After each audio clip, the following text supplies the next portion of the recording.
आणि आता पाहूयात पाऊस पाणी संदर्भातल्या टॉप 9 बातम्या। श्रावण महिन्यामध्ये बहरलं कोकणाचं निसर्ग सौंदर्य। रत्नागिरी जिल्ह्यातील धरणांच्या पाणीसाठ्यामध्ये वाढ झाल्याने धरणांच्या सांडव्यावरून वाहतंय पाणी। धरण परिसरातील निसर्ग सौंदर्य अनुभवण्यासाठी पर्यटकांची गर्दी। वीकेंडमुळे सिंधुदुर्गमध्ये सावडाव धबधब्यावर गर्दी। श्रावण महिन्यामध्ये सावडाव धबधबा परिसर हिरवाईने नटला। सुट्टीचा आनंद लुटण्यासाठी पर्यटकांची धबधब्यांना पसंती।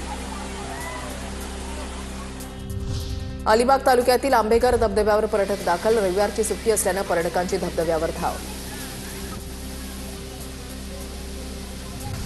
साताऱ्यामधल्या ठोसेकर धबधबा पाहण्यासाठी पर्यटकांची गर्दी। सुट्टीनिमित्त पर्यटकांची पावलं धबधब्याकडे वळली।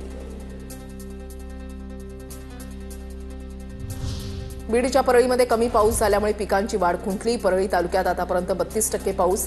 शेतकऱ्यांच्या समोर पुन्हा नवं संकट।